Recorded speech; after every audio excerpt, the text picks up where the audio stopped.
Hello' বন্ধুসকল, কেনে খবৰ? আজি আপোনালোকৰ বাবে লৈ আহিছোঁ কেইটামান মজাৰ সাঁথৰ। আহকচোন পলম নকৰি আমি সাঁথৰ কেইটা চাওঁ। তাৰ আগতে আপোনালোকে আমাৰ এই চেনেলটো ছাবস্ক্ৰাইব কৰি ল'বচোন।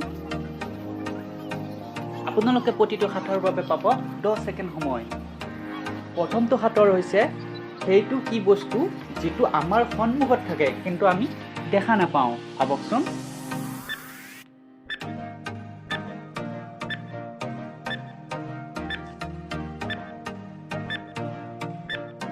সেইটো হৈছে আমাৰ ভৱিষ্যত। দ্বিতীয়টো সাঁথৰলৈ আহিছোঁ। এনেকুৱা কি বস্তু আছে যিটো পুৰুষে বনায় কিন্তু পুৰুষে নাযায়? ভাবকচোন।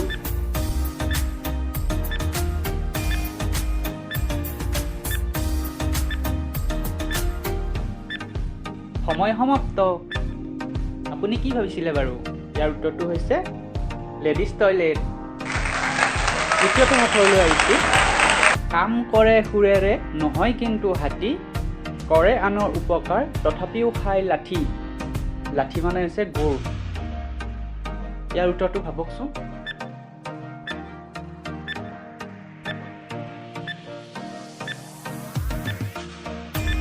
ইয়াৰ উত্তৰটো হৈছে ঢেঁকী। চোৰেও চুৰ কৰিব নোৱাৰে, গান পাৰিলেও নহয় শেষ। সেইটোনো কি বস্তু?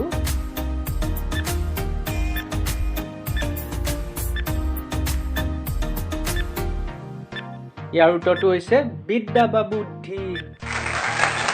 নেক্সট প্ৰশ্ন। এজন মানুহে 365 দিন নোখোৱাকৈ আছে, এইটো কেনেকৈ সম্ভৱ বাৰু? কওকচোন।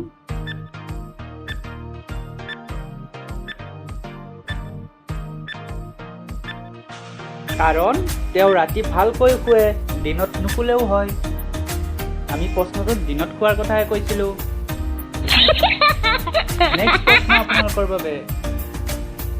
এনেকুৱা কি বস্তু আছে যি গৰম কাল হওক বা শীতকাল হওক সদায় ঠাণ্ডাই হৈ থাকে? ভাবকচোন উত্তৰটো।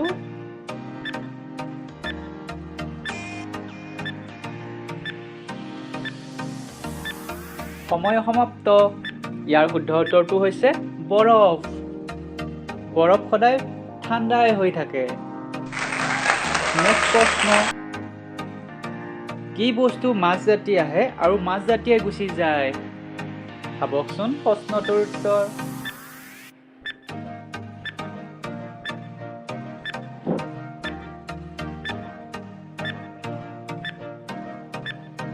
ইয়াৰ শুদ্ধ উত্তৰটো হৈছে তাৰিখ।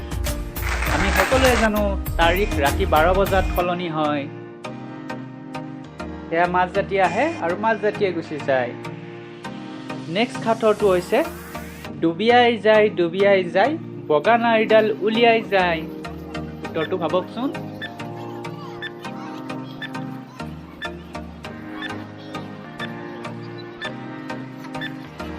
ইয়াৰ শুদ্ধ উত্তৰটো হৈছে বেজী আৰু সূতা। বন্ধুসকল, আজিৰ সাঁথৰকেইটি কেনে পালে? ৰ'ব আপোনালোকৰ বাবে এটি প্ৰশ্ন আছে। উত্তৰটো আপোনালোকে কমেণ্ট বক্সত জনাব। কোনজন লোকে নিতেও দাড়ি চুলি কাটে?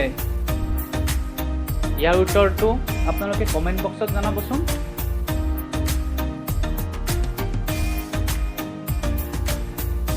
বন্ধুসকল, আমাৰ এই চেনেলটোত শিক্ষামূলক নতুন ভিডিঅ' পাবৰ বাবে আমাৰ এই চেনেলটো আপোনালোকে ছাবস্ক্ৰাইব কৰি থ'ব। লগতে ভিডিঅ'সমূহ লাইক কৰি কমেণ্ট কৰি আমাক উৎসাহ প্ৰদান কৰিব বুলি আশা থাকিল। ধন্যবাদ।